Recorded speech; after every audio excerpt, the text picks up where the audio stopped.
a social media influencer who was born in the year 1995 on 22nd of May. She was a TikToker and she was known as Maybe. She was born in the United States and moved to the UK in 2002. She was studying in Manchester Metropolitan University, and while she was in university, that is when she started, making videos on TikTok. She dropped out of university because she wanted to focus on her social media. So maybe she was mostly known for, dancing on TikTok videos because that's what she was known for. And not just that, she would even include her mother when she was dancing on TikTok. And her mother was 44 years old at that time. So you want to remember her mother because she is an important character and she is the reason why this whole story time is even happening in the first place. So while Maybe was doing her TikTok career, everyone loved Maybe and her mom, Ansreen, or Ansreen. Sorry, I don't know how to pronounce her name, so I think it's called Ansreen. Yeah. So everyone loved Maybe and Ansreen because they were like the mother-daughter goals, and people would often comment like, oh my gosh, your mom is so young, your mom looks like your sister. And Ansreen, she just loved the attention that she was getting, from people and socials. Like, she really enjoyed that. So one day, 24-year-old Mehek was on TikTok live. She was actually streaming, and while she was streaming, suddenly there was a comment that said, tell your mother to call me. And maybe at that time she laughed her off because she thought that comment was really funny, and she was like, ha ha ha, people actually thinks my mom is hot. And she found it funny, so she actually laughed it off, thinking that it was a troll implying that her mom was attractive, and hence why people are actually making rumors about the mother. However, if you actually watch closely, you could actually tell that Ansreen's facial reaction completely changed. She was a bit tensed when she saw her daughter reading out that comment loudly. Her mom chuckled and then she excused herself and went to the bathroom, and she would nervously put her phone to her ear and say, hello, is it you? Please, don't do that. If you keep doing that, I'm going to go to the police. Don't involve my daughter like this, please. Stop. But that anonymous guy would not stop. He would keep texting Ansreen, to a point this man also texted Ansreen's husband, asking if he wanted to see some videos of his wife. When Ansreen found out that her husband got a text message regarding Ansreen, like, her heart was racing. She was so nervous to a point she was on the verge of crying down. And her husband actually reassured Ansreen that, hey Ansreen, it's all good, it's all fine, don't worry. Ansreen's husband, Mehek's dad, knew that Mehek was actually quite popular and famous on social media, hence he didn't think too much of it, and he was actually calming his wife down. He was like, it's okay, don't worry about it. So thankfully her husband dismissed this message, thinking that it was an online troll. So luckily he didn't really reply to the messages because he thought that it was probably a creep that has found his number online. If something that got out that we're not supposed to see, it would ruin her marriage, her career, her daughter's career, since her daughter is a really big star on TikTok and Instagram. It would ruin everything for Mehek and Ansreen's family. Mehek was also quite religious, even though she did dance on social media. After posting religious stuff, she would also post videos of her dancing with her mother, and people would just love them because they're like, oh my gosh, like, your mom is so cool. I remember watching their videos in early 2020. I would actually think that her mom is so cool. Like, I wish my mom was like that. Astaghfirullah. I would actually think like that. Like people say, comparison is the biggest thief of joy. So now back to Ansreen. Ansreen looked down at her phone and she saw a message pop up that said, one click and I ruin your life. She and her daughter would do anything to prevent that from happening, because remember how she shared her mom was her best friend, so of course her mom ends up sharing her problem with her 24 years old daughter. So Ansreen and Mehek would do anything to prevent that from happening, even if it meant killing two people. Saying that one click, he meant that he would actually post a video that was meant to be between him and Ansreen, and that person would often threaten Ansreen that he would send the video to Ansreen's husband and her son and for the world to see. So that one click would cost Mehek her social media career, and it would also mean that her parents' marriage would actually end because of that one click. And the reason why I've covered this story now is because now that there's full of evidence and so much has happened, since this is an old case from 2022, which means it's 3 years now, 2025.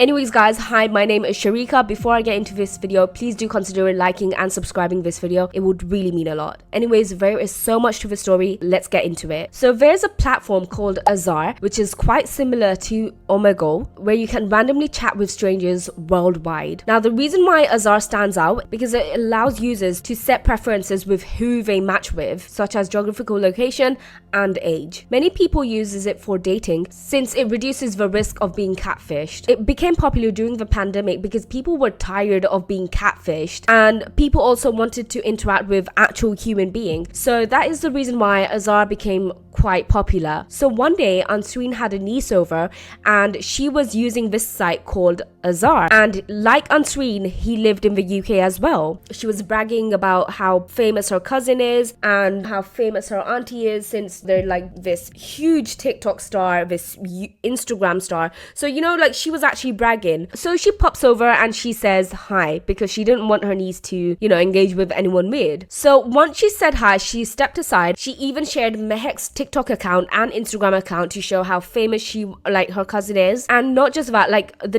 niece would also mention how the mum would sometimes appear in the videos. So the niece introduced Ansreen to a guy called Saqib, and when she greeted Saqib, she didn't think too much of it and she got back to her chores as she was cleaning and doing her chores. And her niece was around 17-18 years old at that time, so she didn't think too much of it because it was just a harmless conversation between her niece and a random guy called Saqib. During the pandemic, many TikTokers, like me as well, we gained a lot of fame. I actually got 30,000 followers on TikTok, and then after that it was dead. Anyways, so back to Ansreen's many TikTokers gained a lot of fame and Mehek was determined to be one of them.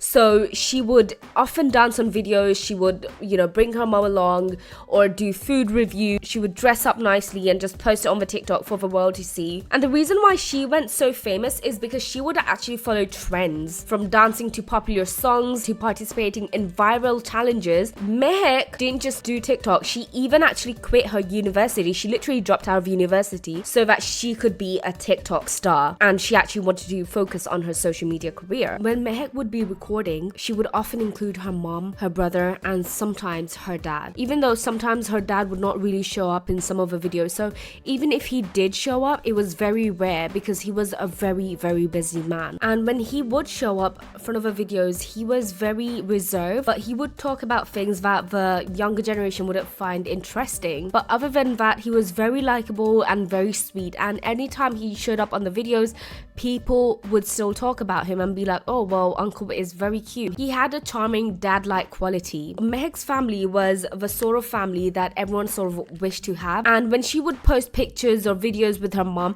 it would often be how grateful she is for her mom, how much she loves her. And when she would post, she would be like, my mom is the sister that I never had. So imagine how much love she had for her mom. And Mehek would often post herself on TikTok as a devout Muslim, sharing posts about her faith and how much she loves Islam and how proud she is of being Muslim. But her main goal was to become a fashion influencer. She would often post her outfit on Instagram, tag the brands, and got paid promotions. She would also promote restaurants and hookah lounges, and whenever she did that, she would always bring her mom along. And the reason why she would bring her mom along was because it was partly because of the conservative family values and partly because her mom was also her best friend. Even if you are at the age of 20, you're still not really allowed to leave the house alone. You need to leave the house with someone with you because that's just how it works. Anyways, as time went by, Mehek convinced her mother to actually open her own Instagram account. And the reason why Mehek wanted her mom to open her own account is because Mehek was encouraging her mother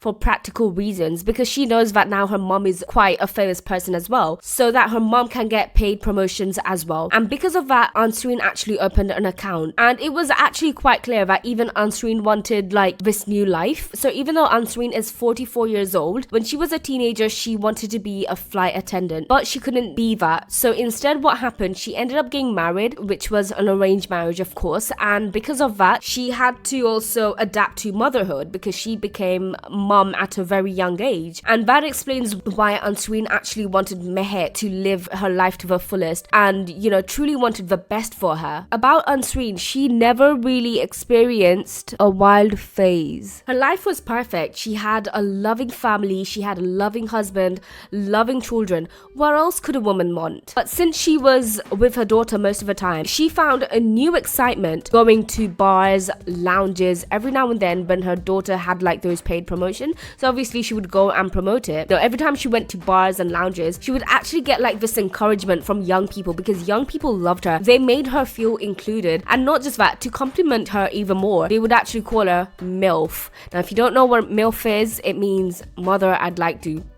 Yeah. And telling her that she looked great, and she took that as a compliment. Anyways, thrilled by this life and that lifestyle that she saw her daughter was having, she opened her own Instagram account, and she would eagerly check for messages, how many likes she got, how many followers she got. Like, you know, she really loved the attention and the validation that she was getting from people. Anyways, fast forward, Ansreen noticed a new message in her DMs, and that was from someone called Saqib. And it rang a bell because he was that guy. Remember the guy that her niece was talking to, Saqib, on Azar? Yeah, that rang a bell, and she was like, oh, I know him. This is the guy that my niece was talking to a few months ago. Anyways, the first few messages was actually quite innocent, like there was nothing going on, but Ansreen knew why Saqib messaged her from the very beginning. Saqib, on the second or third day, he ends up telling Ansreen that he likes her in a very romantic way. Anyways, like Ansreen, she loved that she was getting attention from this guy called Saqib,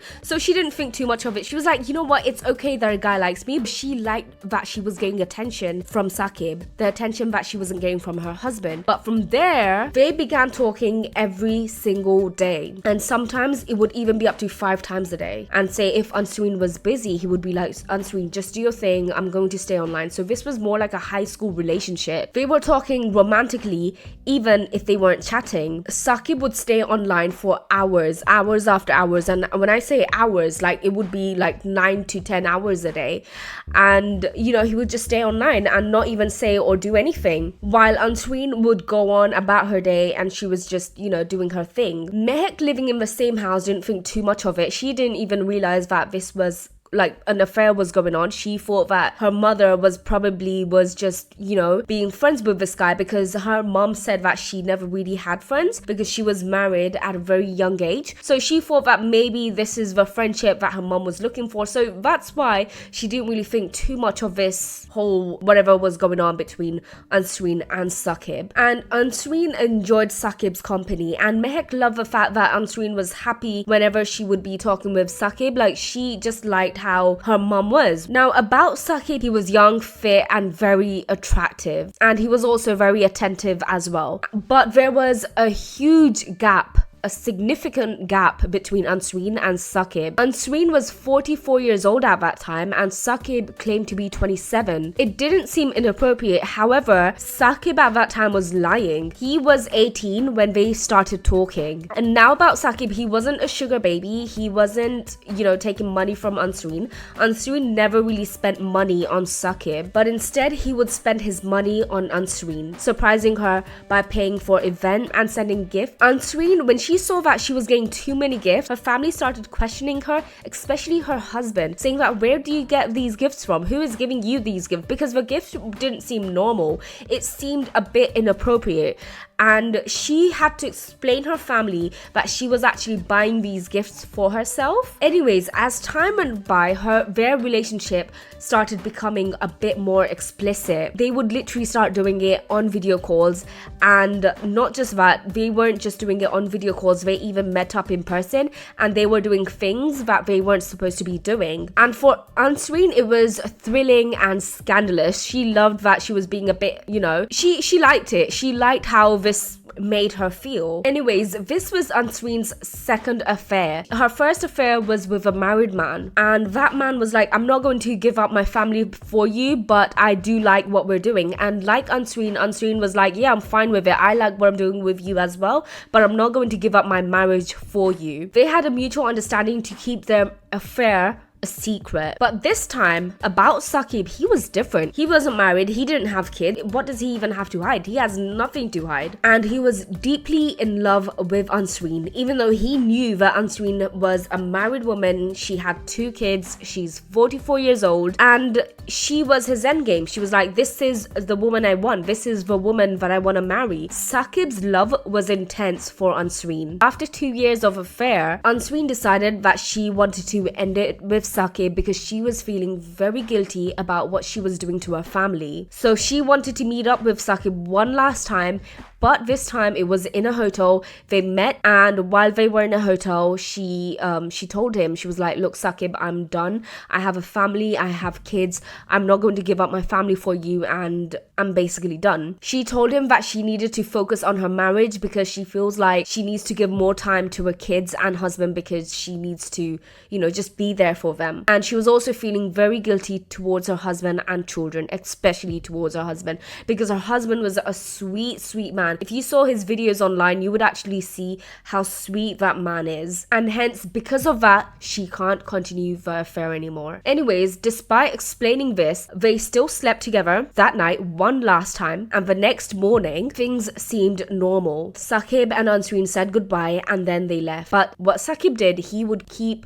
reaching out to Ansreen, calling her 5 to 10 times a day, asking about her day, what she did, if she told her husband about them. Ansreen described this whole situation that she was going through, like she described that it was very controlling, especially when she pulled away. So like I said, Saqib doesn't take this well. So what he does, he spends even more money on Ansreen. He sends her designer goods, even though she repeatedly told him that she does not want this and she no longer wants anything to do with him. But he doesn't take the message, because sometimes he would randomly send Uber Eats to her house, and she felt that if she rejected his gift, then that would upset him. But if she accepted it, then, you know, in his head he would think that, okay, we're still together. She would text Saqib and be like, can you stop, because I really don't want anything from you. I am done. I told you that I'm done. Please accept my wishes. So in December 2021, she actually told Saqib that she was done and she is no longer going to accept his calls,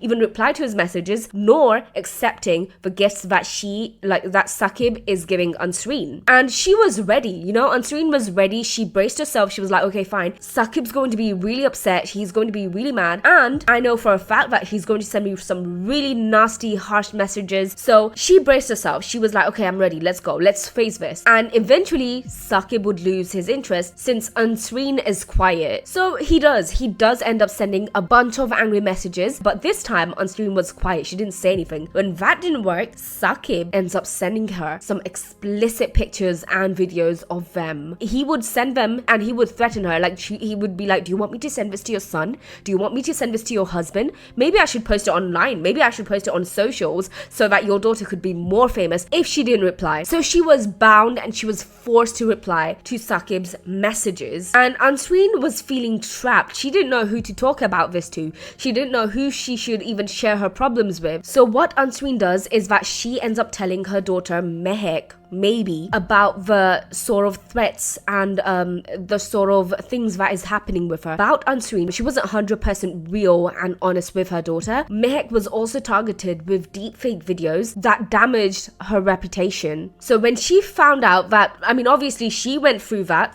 whole ordeal, and that is the reason why she was even famous on TikTok and Instagram, because of her deepfake videos. So when she found out that her mom is now going through the same experience as her, she was fuming. She was like, you know what? I'm not going to sit here and see my mother go through the same thing as well. And Mehek was determined to protect her family's reputation and her career. So with the help of a friend whose name is Rekhan, who acted as a middleman. So in the beginning, they tried to negotiate with Saqib. So in the beginning, she offered £2,000, but he was like £3,000. So this kept going back and forth. Saqib gets really mad. He was like, you know what? Like, I'm done with this. If I just post it online, then I can make more than £2,000. And then finally, she's like, okay, fine, we'll settle down for £3,000. And Saqib gets a bit greedy. So then obviously he was like, you know what? Instead of £3,000, I want £10,000. £10,000. I mean, how on earth does one even have £10,000? And he was like, I want it in cash. Saqib was like, you know what? If you don't give me £10,000, then I will actually post videos and I can easily make money from there.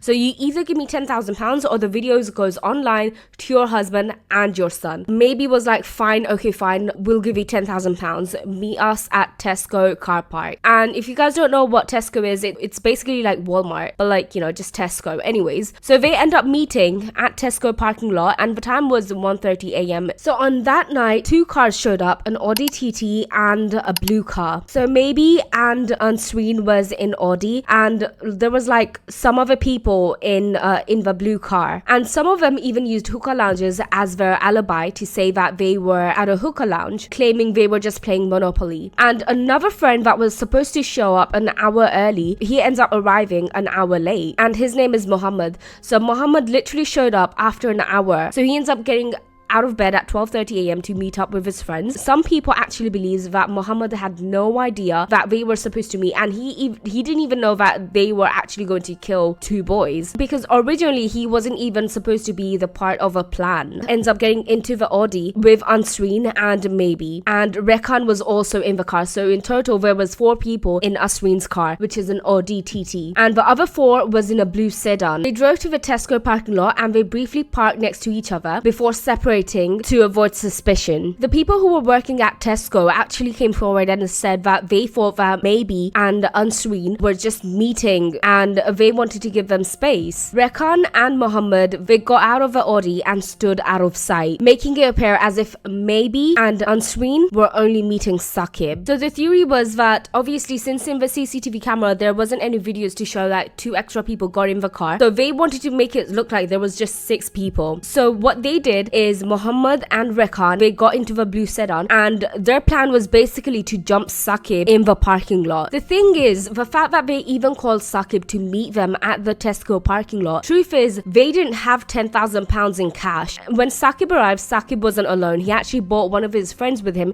whose name was Hashim. And one thing about Hashim is that he didn't like driving because firstly he didn't even have a license, and that is the reason why he didn't like driving, because he was like, if someone catches me, like I'm going to get into so much trouble. Because of his friends kept requesting him to come with him, that is the reason why Hashim even agreed to drive Saqib to the parking lot. Hashim was planning to go to Hajj after 2 days. Now if you guys don't know what a Hajj is, it's basically what Muslims do, you know, just to purify their souls. Anyways, after requesting, Hashim finally agreed, you know, to drive Saqib to a parking lot. Hashim didn't even know that Saqib was actually blackmailing someone. What Hashim knew is that Saqib had to pick something up, and not just that, they also knew they were just going to catch up while they ride. That's all. When Saqib arrived at the Tesco, he noticed that something was just off, like he wasn't feeling it. He stayed there for like 5 to 10 minutes and then he literally got in the car with Hashim. Hashim was already in the car, so he was just waiting there. So he just got in the car and he told Hashim, like, you know what, start the car, let's just go home, I'm done. As they started the car, suddenly a blue sedan and an Audi actually started following them. So Muhammad later mentioned that they were following a silver car for no reason, and he basically had no idea what was even going on. Maybe ends up calling Saqib while Muhammad was in the car, and so was Rekan. She ends up calling him and she was like, "What's what I do to you?" And the time was around 1:21 a.m.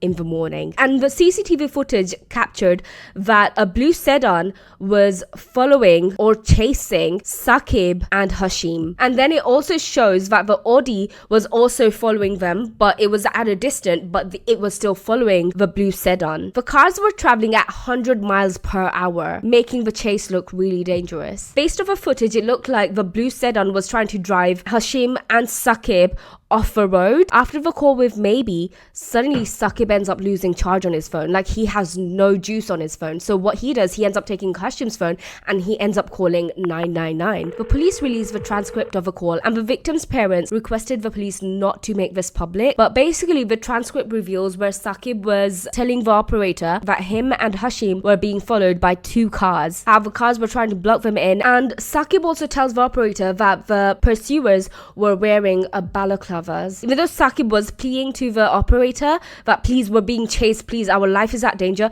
the operator were being very skeptical, and she was like, why don't you just pull up to a police station if you're being chased? And he was like, I can't do that because I'm literally being chased. I can't do that. Like, you guys need to help me. And she was like, well, if you're being chased, you can't just come to the police station. Problem solved. Saqib also mentioned how his phone was already dead. So the operator was like, if your phone's dead, then how are you even calling me? And then Saqib's like, oh, I called you from my friend's phone, Hashim. He's also being chased with me. And Saqib also gave the location of where he was and where he was being chased. And he also said that he was at a Radcliffe College and how his car kept getting rammed and how they're trying to get him off the road. Despite his pleas, the stupid operator was very skeptical and continued to ask for more details. Now, I'm not sure what kind of details she was asking because the transcript's not on public, so I'm not really sure how much detail she asked, but based on what I've read, he was begging for help. Anyways, the transcript ends up with a loud crash, and that ends up cutting the line for Saqib. Like, that was it. The operator couldn't trace where he was. The operator couldn't really do much. At 1:32 a.m, a car rammed into Hashim and Saqib, causing their vehicle to skid, hit a barrier, fly into the air, hit a tree, split in half, and then burst into flames. Blue sedan and the Audi TT continued driving before stopping at a driving lot. Anyways, two people actually got out of the car to inspect if there was any damage on both of the cars before making a U-turn and driving back. All 8 individuals drove past a burning car, and none of them even thought that maybe they should call for help. They just drove back and forth, and that was it. Muhammad said that he saw Ansreen crying like a baby, like she was crying so much, and maybe was comforting her, telling her that it's okay and that it's not her fault. This is what he had coming because he was blackmailing her. Anyways, the group parked in a parking lot and they just got out of the car to get some fresh air. Now, this part is really important. They were walking for an hour. During the trial, the CCTV captured that the group was walking around in the neighborhood in a casual manner, which is quite similar when you're eating dinner and you're like, oh, I need to go out for a walk. But Muhammad left immediately. Like, he didn't know what was going on, which some people believe that if he was involved in the beginning, he wouldn't have left. He would have stayed with the group. Because of him leaving early,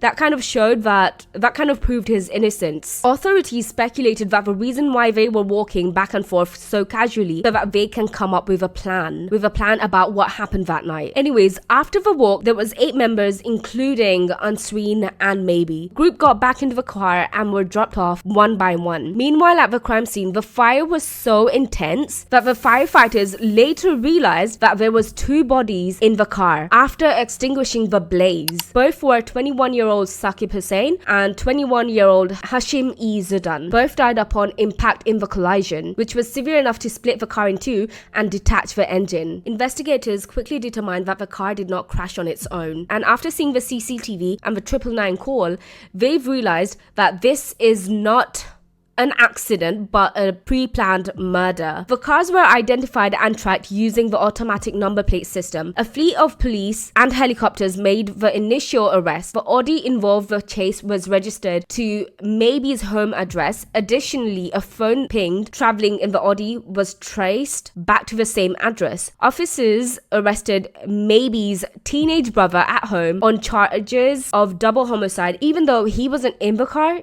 during the incident. Imagine waking up in your PJs and arrested for double homicide. The teenage brother is in shock because he said that he doesn't even have a car or a license. How did he even get involved in an accident? After a brief investigation, officers realized that they have the wrong person and they did let him go. And they did apologize for the mistake. However, they do inform him that the real culprit is his mother and his sister. They were okay with the brother being blamed for their actions. With a mom and sister like that, you don't even need enemies. Anyways, on February 11th, 2022, the police arrived at the Bhukhari residence to question Ansreen and Maybe, who were both in their pajamas and they were looking very calm. Maybe provides a fabricated story about her whereabouts on the previous night, claiming she witnessed a strange car chasing, but she wasn't involved. Later on, in an interrogation room, she awkwardly describes the chase using her hand motion with her long acrylic nails. She was showing how this car even was chasing, the silver car.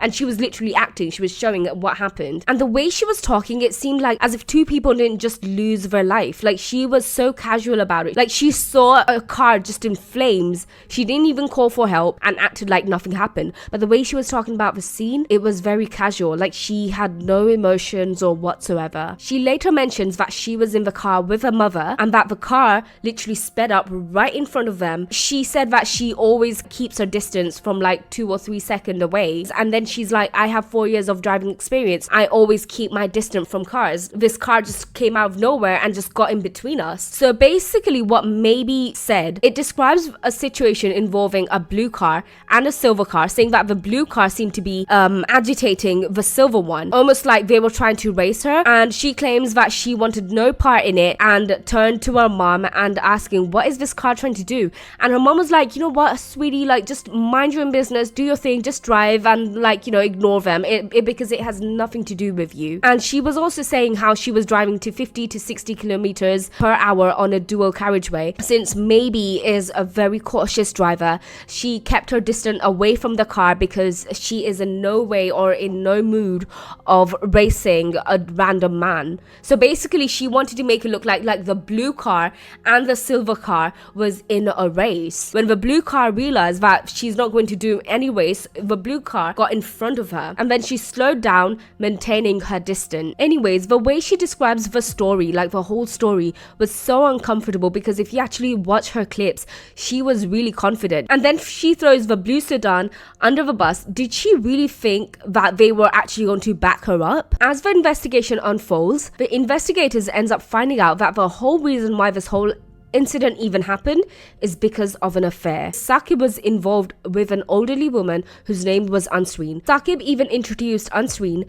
to his older sister. When the officers asked to see both their phones, Mabe and Ansreen, Maybe lied about her phone's password, saying that she doesn't remember, and they also said that Ansreen never had an affair with anyone called Saqib. However, what the detectives did is that they went to Saqib's house, and going there they actually got his laptop, and when they went through his laptop, obviously where the iCloud was, they end up going through his iCloud and they see that there was dozens and dozens of pictures and videos of both him and Ansreen. There was also pictures of them cuddling and just being very intimate, which confirmed that Ansreen and Saqib had an affair. Investigators discovered that there had been at least 11 instances where Ansreen and Saqib had been together, and phone logs reveals that the two drivers of a blue sedan and Audi were in constant communication of the night of a crash, which shows that Maybe and Saqib were on the phone as well just before the crash, and this quickly led to the arrest of 8 individuals. So in the car there was Ansreen Bhukhari, the mother, Rekan Karwan, Raiz Jamal, Natasha Akhtar, Amir Jamal, Snaf Gal Mustafa and Mohammed Patel. They were all charged with 2 counts of murder. Initially, the 6 people that was there, they were like, we had no idea who these people are, and they actually denied that they had no involvement in the murder or whatsoever. The group in the blue car claimed that they were just a group of friends and they were on their way to a friend's house to finish a long game of Monopoly, and although they saw the fire, they were like, they didn't know what to do, so they just left it like that, and they were like, they were just at the wrong place at the wrong time. That's all they had to say. Maybe she was, really sticking to a story, and she was like, yeah, my mother never had an affair with this guy. This is what happened. These 2 cars were actually racing. We had no idea what was going on.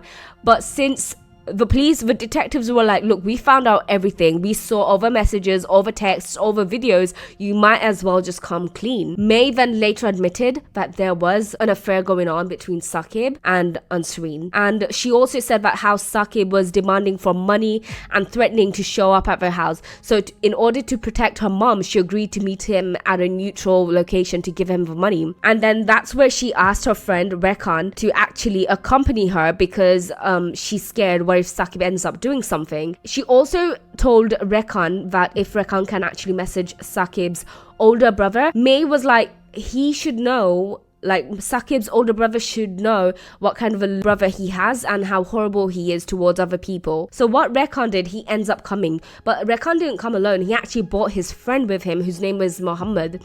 And that is where maybe confirms that Muhammad wasn't even supposed to be there in the first place. She was annoyed that Muhammad was even there because she's never seen this guy. She's like, she was annoyed at Rekhan and she was like, why is he even here? Why did you even invite him? And May also confirmed that she met Saqib that night, but she didn't know who was driving the blue sedan. And so basically she's claiming that she had no idea who the car belonged to, the blue sedan and the silver car. She was like, she had no idea who it belongs to. But the CCTV footage shows otherwise, because it showed that both of the cars was actually chasing the silver car. May also told the police that you guys need to believe me this time because I am telling the truth. Yes, I did lie because I was embarrassed, but this time I am telling the truth. I was embarrassed about the media finding out about my mom's affair. She was embarrassed. So she was like, look, I am telling the truth. She even told that Saqib had intentionally caused the car crash so that he could harm himself, but he didn't know that he was going to die, on spot. So she basically said that Saqib has caused the whole car incident. It's all on him. And the authorities found it absurd and they were like, why would Saqib deliberately try to kill himself? And that night Saqib wasn't even driving the car, it was Hashim who was driving the car. The authorities didn't believe her and proceeded with a trial for 7 defendants. Though one person was eventually acquitted, the first trial ended in mistrial due to the complicity of a case with differing accounts from the defendants about the night's event. The night of a murder was a logistical nightmare for the prosecutors, with 200 hours of footages from over 40 locations and 300 statements to process. A major challenge was determining if the other 5 friends, excluding May and her mom and the 2 drivers, knew about what was happening. Were they aware of a plan? Or were they just tagging along? Unaware they'd end up on trial for murder. So the question arose that what could the passengers do if the driver suddenly sped up to 100 miles per hour and refused to slow down despite protests? Could they have prevented the car, such as reporting the incident? After they did an autopsy on Hashim's body, they end up finding out that Hashim actually had cannabis in his system. And the defense argued that his impaired driving caused the crash, shifting the blame away from the other defendants. And because of that, Saqib's past actually came up, because previously a woman actually reported Saqib to the police authorities, and not just once but 3 times. So basically what happened, Saqib and this woman, they both met at a club and they both hooked up. The girl, she was feeling guilty about cheating on her boyfriend, so she ends up telling Saqib that, look, we can't be together anymore because I have a boyfriend and I feel really bad for what I'm doing to him. So what Saqib does, he ends up threatening this girl. Like, he ends up calling her names and he ends up threatening her how he is going to kill her, how he is going to, teach her a lesson. Anyways, before the incident, Saqib, literally a few hours ago, was sending horrible messages to Ansreen saying that if she doesn't reply to his messages, then he will actually send the videos to her son. Your son will see what you and I did in the hotel. He's like, you know what, I'm tired of this, I can't do this anymore, that's it, I'm sending all the text, all the videos to your husband, and then after that I'll just post it for the world to see. And then after threatening her, he would add this one line. He would be like, don't say I didn't warn you because I did. And in another message, Saqib actually accused Ansreen of playing around. He was like, you know what, I'm done, I'm getting angry, you're messing with me, and when I'm mad, one click of my fingers and I can break your marriage and everything else. He also allegedly threatened to self-harm if she didn't answer his calls. However, the harassment was on one side. Messages from May to Saqib reveal threats such as, this year you'll be gone. Saqib, I've got every threat you've sent to my mom. Keep it up. You'll see movement soon. And in another message, there was a message from May that she sent to her mom saying that, I'll get him jumped by guys, leave it to me. Despite this, the court evidence showed that Saqib contacted Ansreen far more frequently, 1,172 times between August 2011 to February 2022, compared to her 214 messages to him. The trial was was difficult for both the families because Hashim, who didn't know what was going on, was involved in the conflict, and because of that, people are actually calling him a druggie since he literally had cannabis in his system, with the defense blaming him that he is the reason why the car even crashed in the first place. And not just that, it was also hard for Hashim's family because his character was literally being blamed and questioned despite he was innocent. Yes, he is only 22 years old. I mean, he was only 22 years old. I mean, he's young. Obviously, for people around his age to have some cannabis and all that I think is normal, and it happens. Saqib's parents was also going through the same thing because so much was being brought up. And honestly, I do not sympathize with Saqib. I think it's just sad what happened to him. Especially, it's sad what his parents is actually going through. But personally, I don't really have anything to say. Like, there's not much to say about Saqib. There was many that was actually sympathizing with Ansreen's husband and son because the son was literally blamed for no reason, and Ansreen and the sister maybe was okay. Mehek, they were okay with the brother taking the fall for them. With a mother and a sister like that, you don't need enemies. Ansreen's husband did not visit Ansreen when she was in jail. However, he was there when there was a trial going on. I think he was there just to support the family, just to support like his daughter, not the family, to support his daughter, to show that he cares and he supports them. Even though the media did ask him like, what do you have to say? And he didn't have anything to say because he knows who is at fault. Like, there's nothing to say. What can you say to that? There's nothing to say. Even if you do see videos of Mehek's dad, you'll see how amazing he is as a parent. Prosecutors argued that maybe Ansreen and Rekhan had planned to get rid of Saqib. Anyways, Rekhan's motive was a bit unclear as to why he even got himself involved. Was it because of friendship, loyalty? Like, was it because he wanted to gain something or impress? Maybe. Who knows? But prosecutors painted him as part of a scheme. The defense that portrayed Maybe and Ansreen, they made it look like they were victims of a terrifying stalker forced into bad decision by Saqib's controlling and threatening behavior. They also pointed to footage of Ansreen walking with her co-defendants after the incident, suggesting that she appeared to be in shock. Both Mehek and Ansreen, they both claimed that they just wanted to talk to him, but obviously the text message that was sent from Mehek's phone saying that they were going to jump him, that was just an exaggeration, and obviously no such thing was actually going to happen. Anyways, since Muhammad had no idea what was going on, some people believe that Muhammad should have faced charges as well, but he just went home straight and acted like nothing happened. I actually agree with that. If you had no idea what was going on, okay, fine, I believe you, but you could have gone home and you could have called 999. You saw a car getting rammed off the road,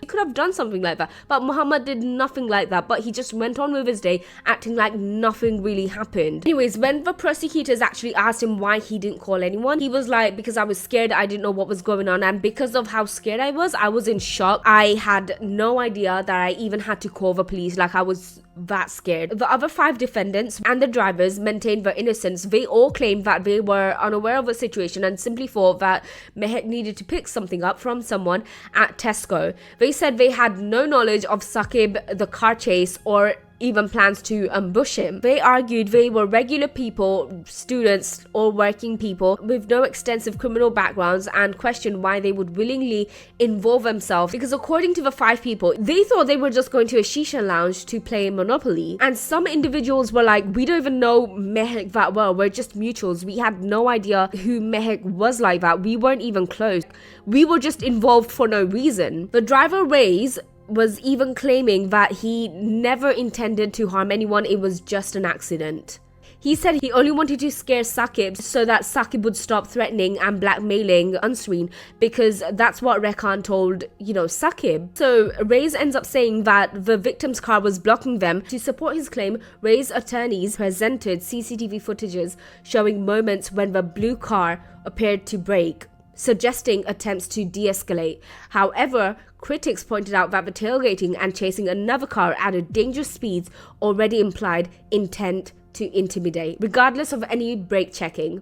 Anyways, based off of Ray's credibility, they did a backup check on Ray's. Ray's was convicted last year for assaulting a 17-year-old girl who testified that he actually pinned her down, and the trauma led to the victim to attempt to end her life. Additionally, Ray does not have a driver's license on the night of the incident, further undermining his defense. Other defendants presented varying arguments, like Amir, a passenger in the blue car, claimed he was too intoxicated to comprehend the situation. Natasha, who was also a passenger, she said that she apparently had a crush on Ray's, and she didn't want to upset him by telling him to go slower. Hence, she was just, sitting at the back and she was just enjoying the drive. And she also didn't realize that they were in a high-speed chase. Natasha also added that it was just boys being boys, and it was just like, they were just driving like idiots.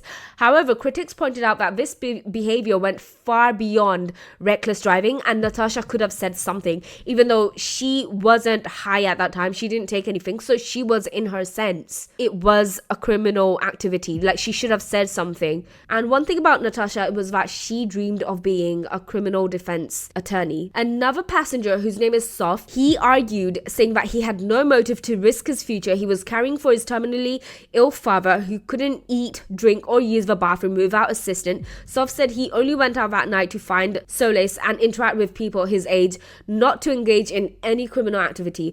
Tragically, his father passed away during the trial, and Sof missed the funeral, adding to his claims of personal devastation. After 28 hours of deliberation, the jury delivered their verdict. Ansreen, the mother, the daughter, Mehek, the TikToker, Ray's, the driver, and Rekhan, who was the driver of the Audi, were found guilty of the murders of Hashim and Saqib. May was sentenced to life in prison with a minimum of 31 years and 8 months, meaning she could be released at the age of 55. Ansreen was also given a life sentence with a minimum of 26 years and 9 months, which means that she will be released at the age of 78. And Rekhan also received a life with a minimum of 26 years and 10 months. And the other defendants, Sof, Amir, Natasha, were acquitted of murder but not found guilty of manslaughter. They received prison terms ranging from 11 to 14 years. Muhammad, who testified for the prosecution, he faced no charges or whatsoever. Following the trial, Saqib's family described him as someone who was kind, compassionate, and a sensible man. His death devastated their family, though the verdict brought some closure. Hashim's uncle shared how Hashim hated driving but volunteered to drive. Hashim lived by a motto which said, "If I can make someone smile for the day, my job is done for the day." Anyways, this is the end of the story. I don't know what to say. My only thought is that to hide one lie, Ansreen went so far. That is why sometimes parents can't be friends with their children, because sometimes a parent just needs to act. I understand what Mehek did as a daughter. It is completely understandable where she was coming from as a daughter. Like, she literally gave up her life for you. Ansreen's husband ends up filing for a divorce in the year 2024. Did you save your marriage? Did you save yourself? Like, the whole world actually knows about you. Could you do anything about it? You couldn't do anything about it. To be honest, I don't really know what to say about Saqib. I'm not going to say anything about him. But if anything, I actually feel really bad for Mehek. She was a talented person and she had a long way to go. But the mother literally destroyed her daughter's life with her filthy secrets. This is the end of a story. What do you think of this case? Share your thoughts in the comments below. Stay safe and I'll see you next time. Goodbye. How nice is the kebab? Oh, that's very nice. Really, really nice. So tasty, very juicy. I know. And if you have a time, if you visit Istanbul, I can say you